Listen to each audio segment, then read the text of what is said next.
I was so excited to finally reach A Bar Is Born again because this episode is fabulous. Granted, most episodes of Cheers are pretty perfect, but for some reason this one really sticks out in my mind as being one that I really thoroughly enjoy, and having just watched it again, I'm pleased to say that's still the case. This is the third episode of the 8th season of Cheers. This is of course directed by the wonderful James Burrows, and as always there will be spoilers from now as I go through the episode and share some thoughts. And this one starts off with Frasier coming into the bar because Lilith is having pregnancy cravings. Initially, it seems like he had to go out late because she wanted something from the store, but it turns out she's just back at the house eating butter and flour, and Frasier can't deal with it. So he goes to the bar and he's talking about how he had to go and get her pizza from somewhere near the airport a few nights ago at I think 4 o'clock in the morning, and suddenly Norm and Cliff both decide actually pizza sounds quite good. And even though it was a long drive for Frasier to get Lilith food, they're all pretty keen to go now. And what I really like about this, and I wouldn't have picked up on this the last time I watched this, but Frasier mentioned that it's an hour's drive, or I think Cliff might have mentioned the airport is an hour's drive away. And that's not true. It was so close. One of the things that really struck me as being amazing when I went to Boston is just how quick it is to get from the airport to anywhere significant in Boston. I absolutely love that. So it's not an hour's drive away from where the real Cheers is actually situated. And I love that. I found it to be very amusing. So really strong opening, really thoroughly enjoyed it. Rebecca then comes into the bar declaring, "My life is fabulous." Colcord has bought her a watch. And then suddenly everybody is revealing kind of one by one that they all happen to know that she hasn't slept with Colcord yet. And then Woody comes in and he was out for lunch and his waitress happened to ask about Colcord. And then Sam realises that he might not have a lot in life. This is mostly because of Frasier pointing this out, which is not great. But he realises that he might not have that much going for him, but he's happy. Sam is happy, and that's all that matters. He doesn't feel like this for too long because Rebecca asks him to refill the pretzel bowls, and he gets suddenly really frustrated by this, and he brings out this comically large pretzel bag. Now, it could be the size of pretzel bags in bars, I have no idea, but it is huge. Sam is then frustratingly filling the pretzel bowls, and Frasier suggests a career change, such as getting one. And that's so interesting because obviously, Sam used to own Cheers. That in itself, being a bar owner, is a career. But now, as Sam puts it, he's just a bartender. And it's so different from the earlier seasons where he hadn't that long ago retired as a baseball player. He was owning Cheers. He still had this celebrity. He had, a successful bar. He hadn't been completely destroyed by Diane Chambers. And then we have Sam here, where he's not really very well known now as a former baseball player. He doesn't own Cheers anymore. And I feel like a little bit of his spirit has been permanently crushed by Diane. So it's a very different character from the beginning. But we still have enough of Sam there.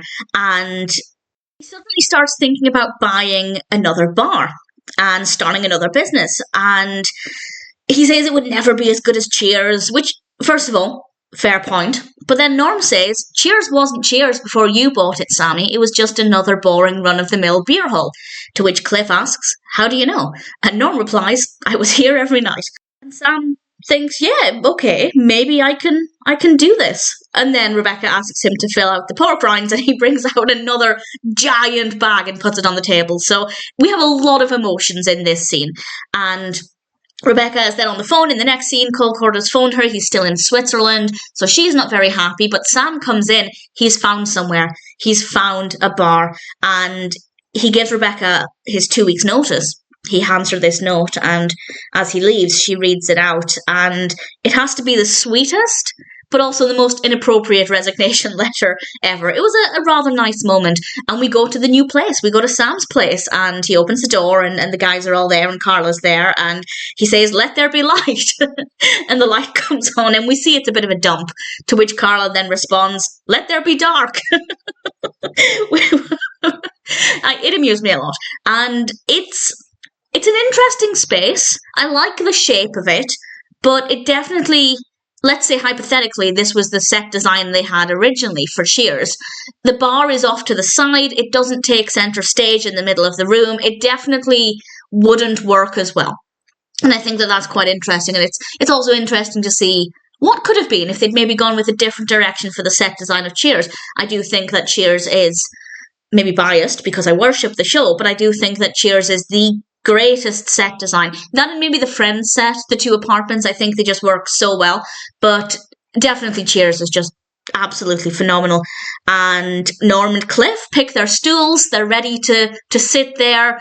And then Carla points out that there are people stealing cars outside. So it's not exactly the same as Cheers. We then go back to Cheers, and Rebecca's very excited. Robin's back. I should also point out that I do go back and forth between calling him Robin and Colcord, and I apologise for that. And I don't know why I do it. I will try and be more consistent, at least within individual episode discussions. And Rebecca's very excited, which prompts Norm to say, "Women, you can't live with them. Pass the beer nuts." I love Norm. And Colcord comes in, and then Sam comes in, and he's got this model of Sam's place. He has this vision ready for his new bar. And Robin finds out about it. He sees that Sam is really excited about this new business venture. And of course, Robin, having a lot of money and buying a lot of businesses, is kind of eager to find out more. And initially, he's kind of talking as if this idea wouldn't work because it was just a bar in the exact same place just before. It didn't work. Sam says Sam's place will be different. It will be different to what it was called before, Tim's place, which I like. And then Robin says, actually, this could work, but he basically gives this very brief projection of what the next few years could look like, and it makes it seem like it will be a hard slog. And that's not to say you shouldn't do something that's going to be very difficult and financially challenging, because if you have a dream, you have a dream. But at the same time, is that what Sam really wants? I think, and this is just my perspective, I think Sam wants to click his fingers and have his own Cheers.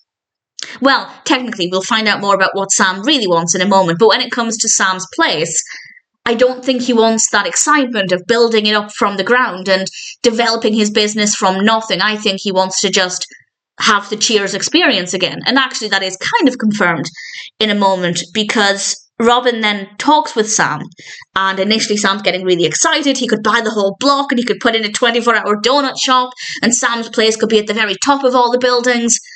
And then Sam realises, and he says, and these are just three such beautiful words, three of the most beautiful words he's ever said, "I want Cheers."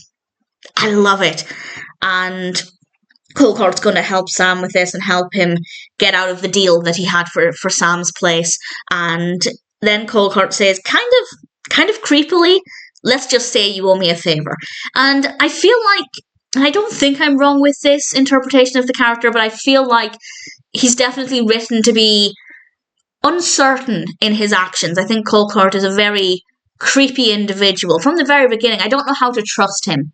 He doesn't seem very trustworthy. He doesn't seem very honest, even though he's not necessarily done anything really to give that impression. I think there's just something about him, even at this point, that makes it very difficult to predict his next move.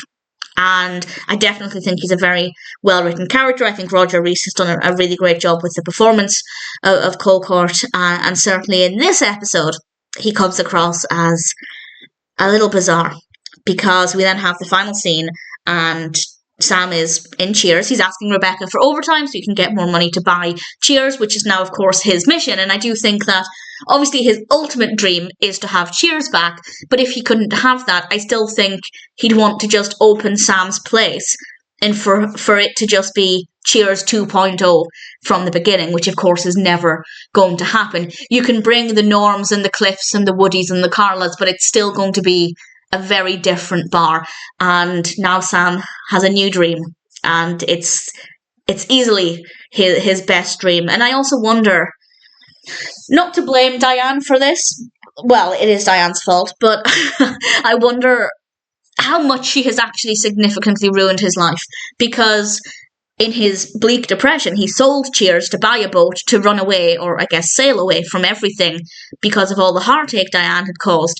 If she hadn't done that, he wouldn't have sold Cheers, and he wouldn't have bought a boat and then crashed it almost immediately after. So honestly, everything that happens to Sam is still baked in all of the problems that Diane has caused. And I love her. I love her so much. But it's impossible to look at Sam's life without considering the fact that this is all down to Diane. Everything comes back down to Diane, which I don't hate. I don't hate that at all.